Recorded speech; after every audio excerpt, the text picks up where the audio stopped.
And welcome. This is Mary Ellen McGonagle with your Friday afternoon MEM Edge show, the show where we bring you where the action is in the broader markets. We did have another active week beneath the surface. We are going to get into that. A little bit of rotation taking place, and certain areas are starting to outshine.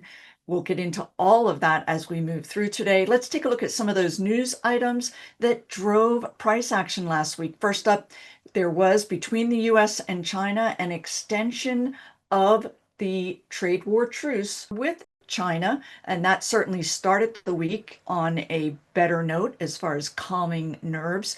However, as we moved through, we did get some pretty hot inflation data, and that's that PPI, Producer Price Index.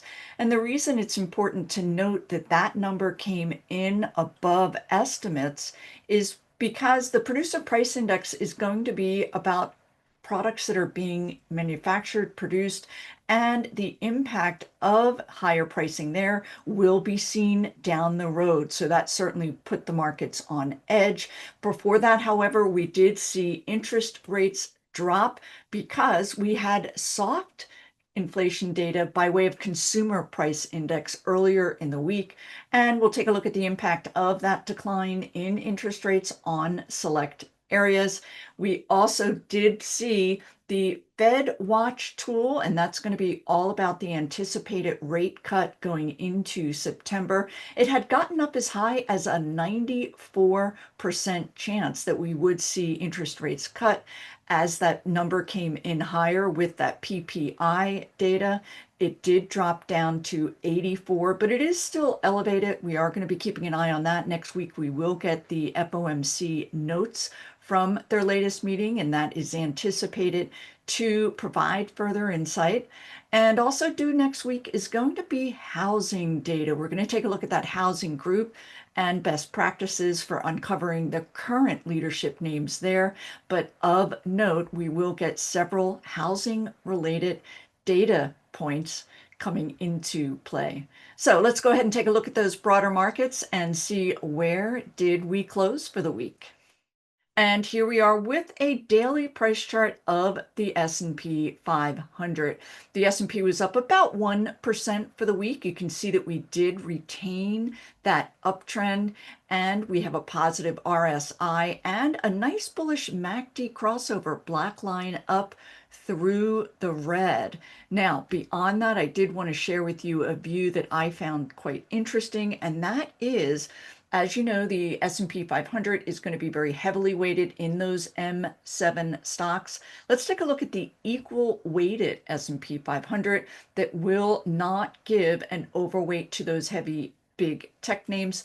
And here we are. This is the S&P 500 equal weighted. And take a look. We are now back in an uptrend. We now have a bullish RSI, and we also have that MACD black line up through the red. Now, this is signaling that we are seeing a broadening out beyond those M7 names, and I will share with you where that is taking place.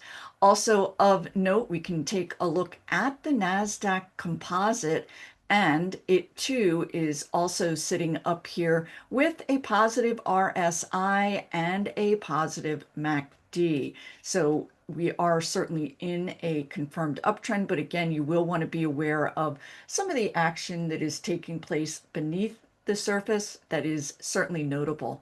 Let's from here take a look the 11 sectors in the S&P 500, and we are looking at a 2-month daily price chart view sorted by relative strength in descending order. So up here at the forefront, we have XLC. That is that communication services group. We are seeing a couple of names in the internet related space that are on the move higher. Also telecom stocks that are moving higher. So it is up here at the forefront again. From here, we have the S&P 500. And next up is consumer discretionary, XLY. It was up about 2.5%. I talked about those housing stocks being among the leadership names. We'll look at some other areas in the discretionary space as well. Now, moving up from the lower quartile is the healthcare sector, XLV, and it was the top performing sector this week, up about 5%. So we are seeing a move back into some of these value areas with momentum lagging. It will become evident throughout today as we move through today's show. We can see XLK technology was flat for the week, and this certainly has been a leadership area, and we are seeing it begin to potentially lag. I'll share with you areas in tech that are coming under a bit of selling pressure. Also, we can take a look at some of these other sectors that are potentially moving higher. XLF did outperform, although it had a bit of a difficult day today. I'll share with you where the strength in those financials is taking shape as well. But we are seeing, again, some of these former leadership areas. This is the industrials, XLI. The group was flat for the week relative to about a 1% gain in the broader markets. So again, some of those recently strong areas are pulling back a bit.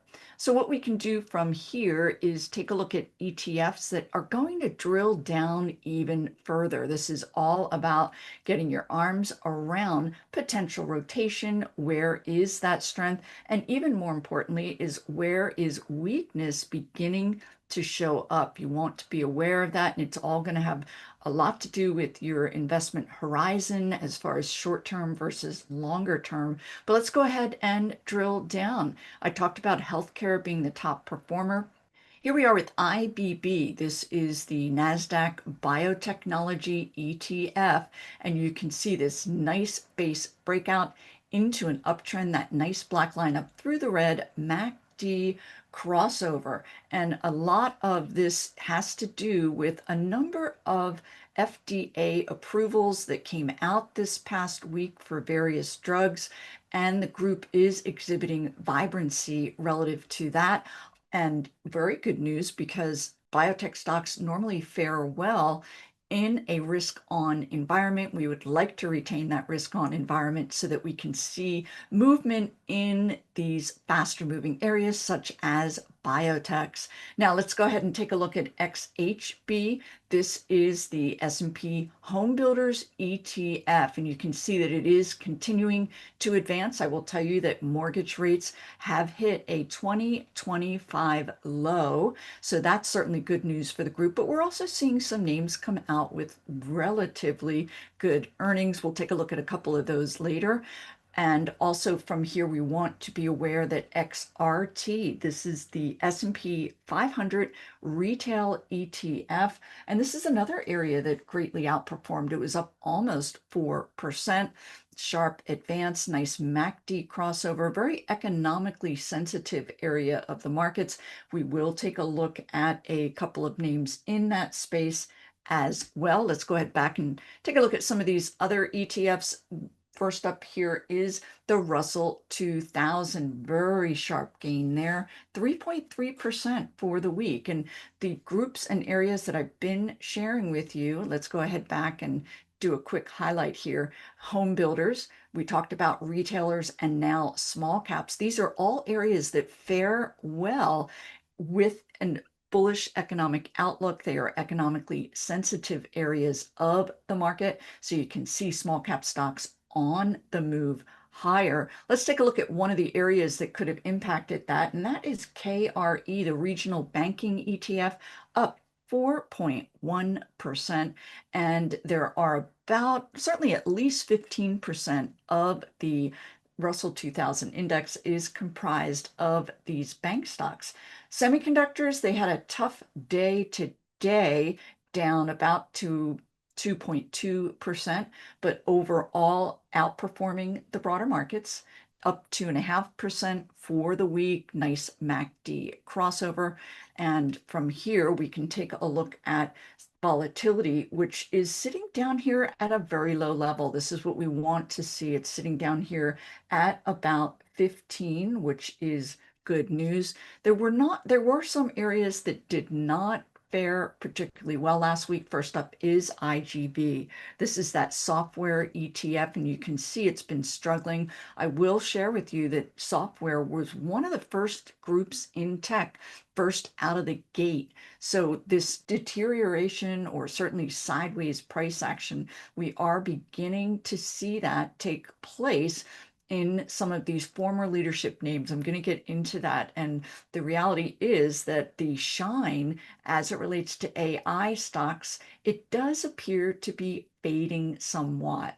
Not alarming at this time. For those of you that are subscribers to my MEM Edge report, I will dig in further and discuss this concept, because it's not uncommon for these names to shoot out of the gate and then have a period of consolidation before picking up again. Let's take a look at another area here, and that is IHI, that is in the healthcare space, and it is the medical devices ETF, and it was up in line with the broader markets, but you like to see that bullish bias as it relates to the overall group.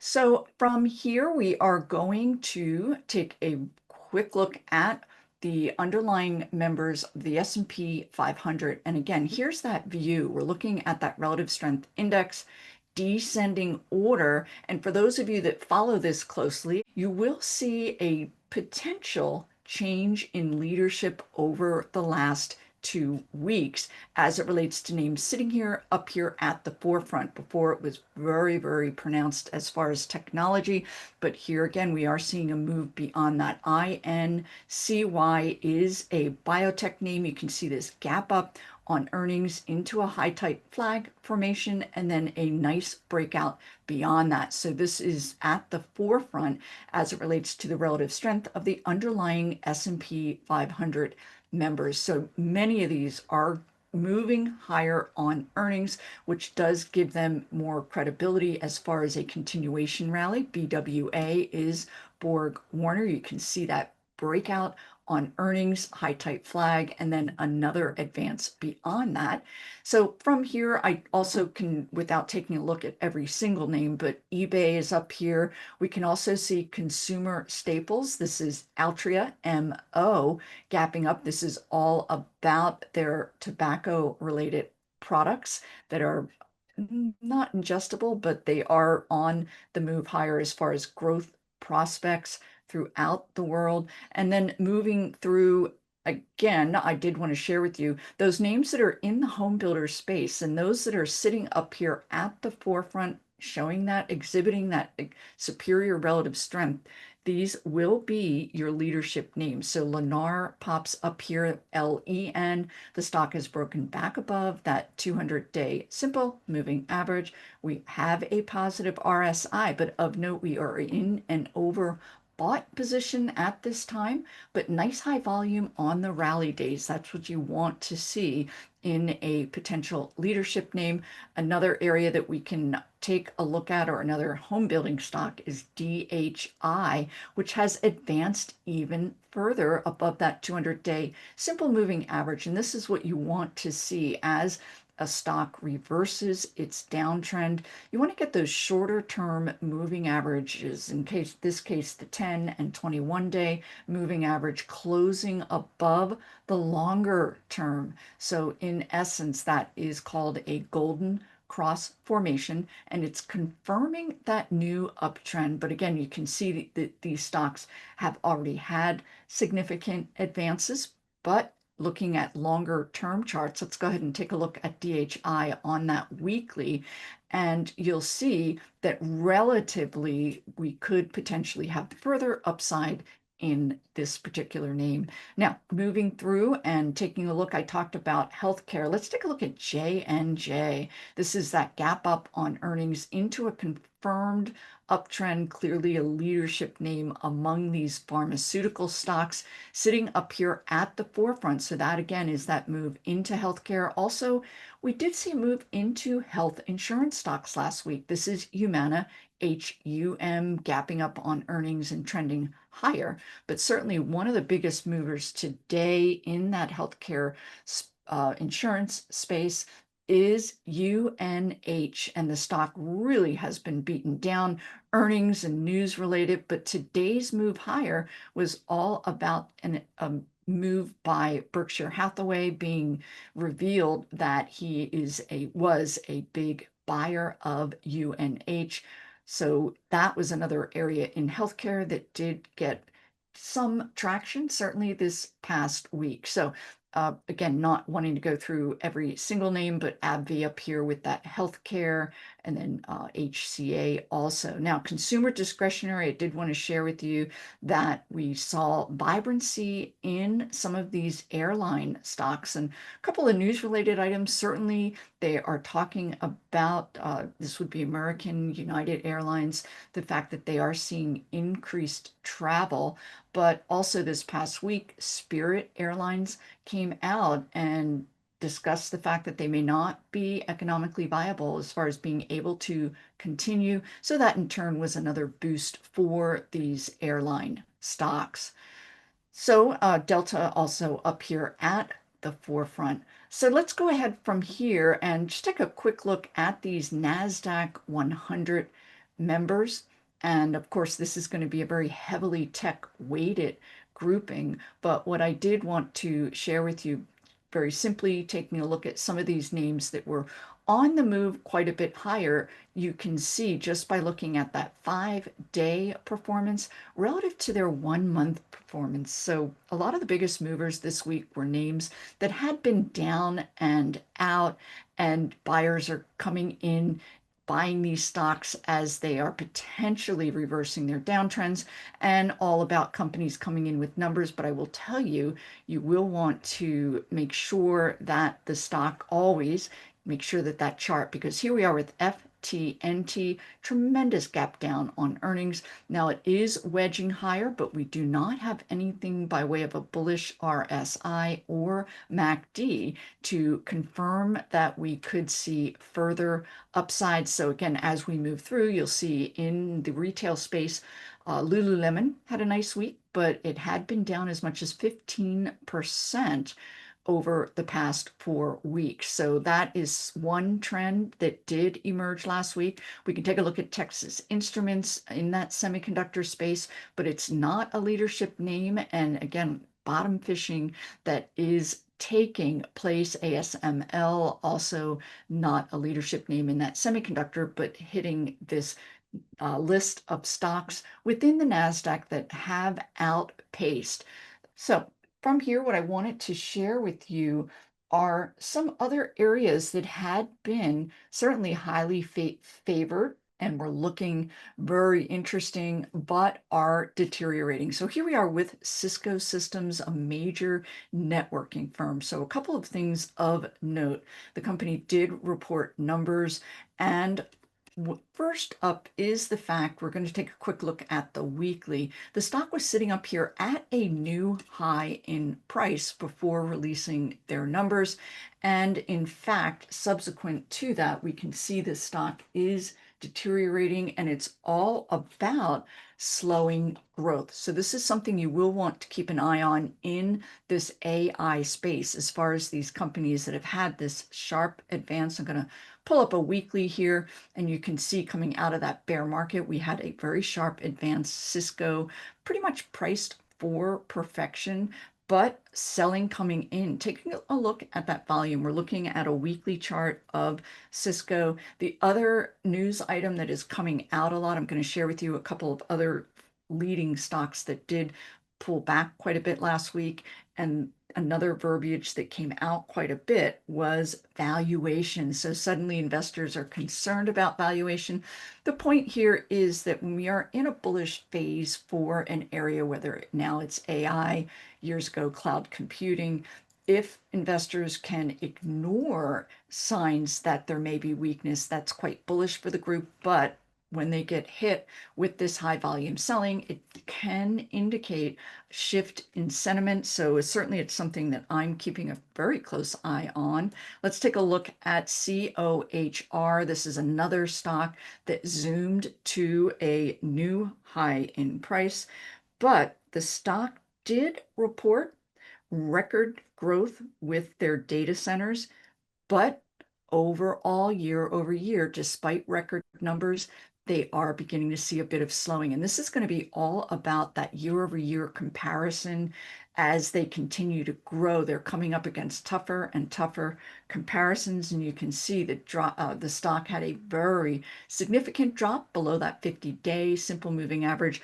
and then super high volume on that selling. We're going to take a look at another area that has been on the move higher outside of AI. This is CAE, an aerospace related stock that had been sitting up here and then had a pretty big gap down in response to earnings.